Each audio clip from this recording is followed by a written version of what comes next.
Bonjour à tous les amis, j'espère vraiment que vous allez tous super bien. Nouvelle vidéo aujourd'hui, on reprend les vidéos pronostiques après cette trêve internationale haut en couleur. Donc voilà, comme vous l'avez vu, Manchester City qui va affronter Arsenal dans cette 29e journée de Première Ligue, un match au sommet entre le premier et le troisième, alors que seulement ils ont un point d'écart, donc ça va vraiment être assez dingue. Voilà, donc comme d'habitude, on va revenir sur les actualités des deux dernières équipes, et puis on va pronostiquer ce match en fin de vidéo. Donc voilà, n'hésitez vraiment pas à liker, à vous abonner. 85% des personnes qui ont regardé les vidéos dernièrement n'étaient pas abonnées. Donc franchement, n'hésitez pas. On a passé la barre des 700, donc je vous refais plein de merci tout simplement. Et donc s'il y a moyen maintenant d'aller viser les 800 en vous abonnant, ça me ferait super plaisir. Et nous, on est parti avec la vidéo. C'est parti. Donc comme j'ai dit, Manchester City qui va affronter Arsenal le dimanche 31 mars à 17h30. Voilà, fin d'après-midi, début de soirée plutôt sympa. Je vous conseille de regarder ce match parce qu'il risque d'être très très intéressant tactiquement et avec beaucoup d'intensité. Donc comme je l'ai dit, Arsenal 64 points, premier égalité avec Liverpool, et Manchester City juste derrière à un point de retard à 63 points. J'ai déjà fait une vidéo où je pronostique qui sera champion il y a une semaine. Donc voilà, je vous la mets en fiche juste ici. Franchement, elle est plutôt intéressante. Donc voilà, si vous voulez mon avis sur savoir qui, selon moi, sera champion, ça peut être intéressant. Mais en tout cas, maintenant, nous, on se focalise sur ce match. Et on se focalise d'abord, dans un premier temps, sur City. City, son dernier match en Première Ligue, c'est face à Liverpool. Match nul, on s'en souvient très bien, avec d'abord un but de John Stones et puis McAllister qui a réduit le score à la 50e grâce à un penalty. Un match quand même plutôt partagé, même si Liverpool a quand même très très bien fini ce match, avec beaucoup d'occasions. Comme vous voyez, 19 tirs, 6 cadrés de part et d'autre. Mais par contre, il y a un peu plus de tirs du côté de Liverpool, 19 à 10. Mais franchement, ils ont vraiment bien joué. Ils ont réussi à mettre en difficulté Manchester City, alors que Liverpool, on sait très bien qu'ils sont beaucoup touchés par les blessures, etc. Donc voilà, City peut se faire assez facilement, j'ai envie de dire, entre guillemets, par les grosses équipes, manœuvrer et ils peuvent voilà, prendre des risques, etc. Donc c'était assez étonnant d'ailleurs, je m'attendais pas à ça. Mais comme quoi c'est possible de mettre en échec Manchester City. Maintenant, à voir si, quand ils sont rentrés dans la période, dans la dernière période, j'ai envie de dire, de la Première Ligue, est-ce qu'ils vont enfin laisser des points? Parce que sur les dernières années, ils ont laissé quasiment 0 points. Ça, c'est la question qu'on va se poser. Et voilà. En tout cas, le dernier match de Manchester City sur la FA Cup, quart de finale, gagné face à Newcastle, deux buts de Bernardo Silva. C'est pas les plus beaux buts du monde, c'est deux tirs déviés qui rentrent dans le but. Mais voilà, c'est deux goals tout de même. Match, franchement, à ce niveau-là, c'est quand même assez dingue de maîtriser sa rencontre aussi facilement. 16 tirs, 5 cadrés. Contrairement à Newcastle qui a seulement 2 tirs, 1 cadré. Donc forcément, ils vont pas prendre l'avantage. Là, pour le coup, Pep a super bien géré son match, l'équipe de Pep, voilà. Rien à dire, je n'ai rien à dire là-dessus parce que c'est un match complètement géré de A à Z de la part de City. Et donc, comme j'ai dit, troisième de Première Ligue à 63 points. Sur leurs 5 derniers matchs, comme vous pouvez le voir, 2 nuls, 3 victoires. Ce n'est pas, pour une fois, la meilleure attaque ni la meilleure défense, hein, je tiens à le préciser. Pour une fois, c'est Arsenal qui détient la meilleure attaque et la meilleure défense. Mais bon, quand même, 63 buts et seulement 28 encaissés. C'est quand même sympa. 19 victoires, 6 nuls et 3 défaites. Donc franchement, c'est quand même un bon bilan et c'est pour ça aussi qu'ils sont à ce nombre de points là. Mais c'est vrai qu'il y a deux équipes qui fait mieux pour le moment. Donc on verra bien pour la suite. En tout cas, Arsenal, Manchester City qui va avoir un gros planning en ce mois d'avril. Parce que d'accord, ils affrontent Arsenal, puis ils affrontent Aston Villa en milieu de semaine. Après, ils vont à Crystal Palace et puis maintenant, c'est la réception, enfin la double confrontation face au Real Madrid en une semaine qui se joue. Donc c'est quand même assez dingue de se dire ça. Et entre-temps, ils vont devoir quand même assurer en Première Ligue. Donc c'est quand même assez intéressant. Et, il va falloir le faire tout simplement. Donc voilà, on sait bien que City maintenant, ils ont l'habitude, mais c'est quand même assez chaud quoi. En tout cas, ils peuvent compter sur une personne, c'est sur Phil Foden. J'avais mis aussi un petit peu en lumière dans ma dernière vidéo, comme j'ai dit, qui sera champion. Mais franchement, lui, c'est assez dingue. 28 matchs en Première Ligue, 11 buts, 7 assists pour 92% de minutes jouées. Je crois que c'est celui qui a plus joué. Si je me trompe pas, je crois que c'est lui. Avec sûrement Ederson, mais là, bon, il est blessé. Et en Champions League, 6 buts, 6 matchs, pardon, 4 buts, 3 assists. Donc franchement, c'est quand même très très solide pour un joueur comme Phil Foden. Là, cette année, il est vraiment au meilleur de sa forme, tout simplement. Il surperforme tout le temps. C'est quand même assez dingue d'avoir un joueur de ce niveau-là dans son équipe. Donc, franchement, c'est très beau. Et puis, c'est un joueur, moi, que j'apprécie tout particulièrement depuis quelques années. Au niveau de la compo utilisée face à Newcastle, eh ben c'est la compo classique, j'ai envie de dire. Il y a eu deux trois changements évidemment parce que on va pas mettre tous les titulaires non plus. En tout cas, il y avait Ortega parce que comme j'ai dit, Ederson est blessé. Il y a Walker à droite, il y a Ruben Dias avec Akanji en centrale, Gvardiol à gauche, Rodri en tant que 6 et puis la ligne médiane avec Doku, Kovacic, Silva, Foden et puis en pointe évidemment Erling Haaland. Voilà, compo quand même très très intéressante. Au niveau des blessures, il n'y a pas de blessures notables. C'est juste qui sont incertains. Walker, il est sorti de blessure sur blessure face au Brésil en amical. De Bruyne, il n'a pas été appelé avec la Belgique parce que voilà, petite blessure, mais ça, je suis sûr il sera de retour. Ederson, ça on se souvient, ça fait donc là, il sera de retour dans 2 semaines plus ou moins. John Stones est sorti sur blessure face à la Belgique.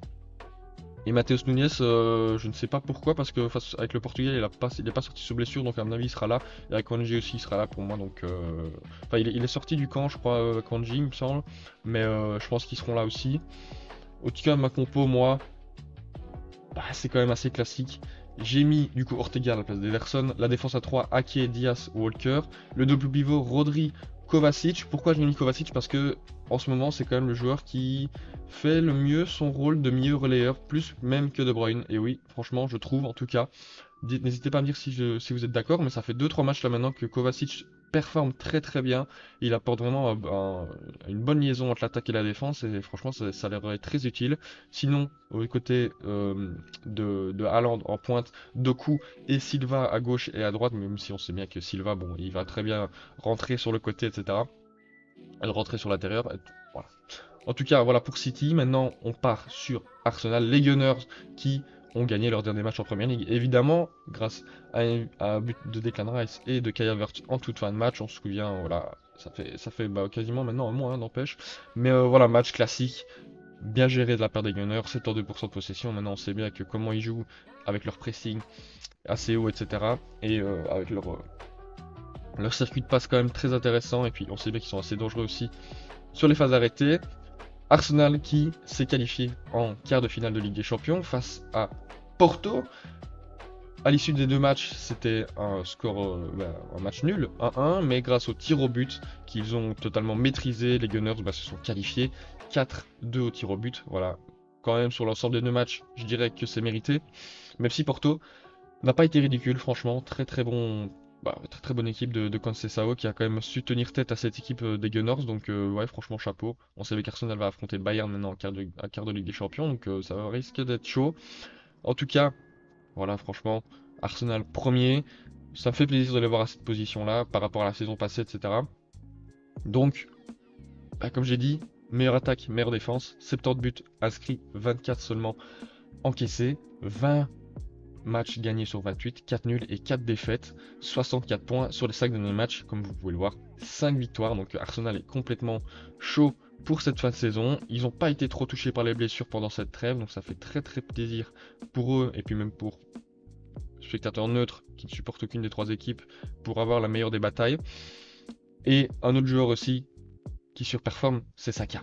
27 matchs en première ligue, 13 buts, 10 assists, 90% des minutes jouées, et puis en Champions League, 7 matchs, 3 buts, 4 assists. Ouais, franchement, Saka a très très bien joué son coup. Cette saison, il est vraiment très très bon. C'est un peu dans la même lignée que la saison passée, mais encore plus impactant, j'ai l'impression. Donc, ouais, franchement, chapeau à lui et que ça continue comme ça. Je sais bien qu'il n'a pas été appelé avec l'Angleterre parce que, voilà, petite blessure. Enfin, il a été appelé, il me semble, mais enfin, je sais plus s'il a été appelé ou alors il est revenu directement à Arsenal pour petite blessure. Mais en tout cas, c'est sûr que ça préparait le match face à City. Pour moi, il sera bien évidemment là contre Manchester City. Donc voilà, la dernière compo, c'était face à Porto avec, comme d'habitude, Kior, Gabriel Saliba en défense, White, David Raya, qui a été d'ailleurs très bon en penalty. Le milieu à 3, Rice, Jorginho, Odegaard. Et puis l'attaque, Havertz, Saka, Trossard, évidemment. On sait bien qu'Havertz joue son rôle de faux neuf qui de plus en plus gère de mieux en mieux. Et puis sur le bord, il y a évidemment du Jesus, du Nketiah, du Partey, du Tomiyasu, du Fabio Vieira, etc. qui revient, du Zinchenko, ça fait plaisir qu'ils reviennent. Donc voilà, au niveau des blessures, comme j'ai dit, il n'y a pas grand monde. Martinelli qui est incertain, lui n'a pas été appelé avec le Brésil, ça faisait à mon avis, une petite semaine qu'il n'était pas là depuis, enfin avant ce rassemblement. Et Saka, comme j'ai dit, bon c'est un peu bizarre, mais je pense qu'il sera là évidemment. C'est un peu comme De Bruyne avec City, il n'a pas été appelé ou alors il est parti très vite du rassemblement, je n'ai plus exactement l'info en tête. Mais voilà, il sera là. Et puis Timber qui va bientôt revenir lui, hein, de ses croisés, donc ça va leur faire plaisir aussi parce que c'est quand même un très bon défenseur, hein. Maintenant après, à voir comment est-ce qu'il va revenir de ses croisés. Mais voilà, au niveau de la compo que j'ai choisi du coup, bah j'ai pas changé grand chose. J'ai juste rajouté Zinchenko à la place de Kior parce que bah, face à City, il va falloir quelqu'un qui sait très bien jouer balle au pied, qui connaît cette équipe, parce qu'on sait bien que Zinchenko a joué à City juste avant. Donc il va falloir très vite assurer derrière. Et puis même on sait bien qu'il peut faire ses petits déplacements au milieu de terrain, donc c'est quand même très très intéressant Zinchenko de l'avoir. Et puis sinon l'attaque, bah, la même chose, j'ai mis Trossard, Havertz, Saka, c'est vrai qu'il y a Gabriel Jesus que j'aime beaucoup, mais pour le moment il joue pas trop. En tout cas voilà les amis, mon pronostic c'est maintenant.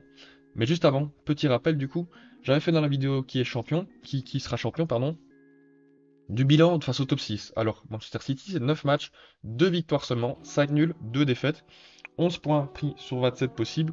C'est pas le meilleur bilan, surtout qu'en plus, Arsenal fait beaucoup mieux. En seulement 7 matchs, 3 victoires, 3 nuls, 1 défaite, 12 points pris sur seulement 21 points possibles, donc franchement c'est quand même plutôt sympa. Ça donne une petite idée aussi sur le pronostic, même si bon voilà, c'est vrai qu'il y a 2 matchs en moins face au top 6 pour Arsenal. Mais voilà, en tout cas au niveau des cotes, Manchester City qui perd net favori à 1,91, le nul à 3,80 et Arsenal également à 3,80. On est parti pour mon pronostic. Boum, bah moi je vois un 2-2. Je vois un match nul, souvent dans ces matchs au sommet, il y a énormément d'intensité, ça se rend énormément les coups, ça va dans une farce à l'autre. Franchement, c'est deux équipes qui d'habitude sont très calculateurs avec le ballon. Là, je pense que pour surprendre, elles vont vouloir se surprendre chacune, chacune envers l'autre.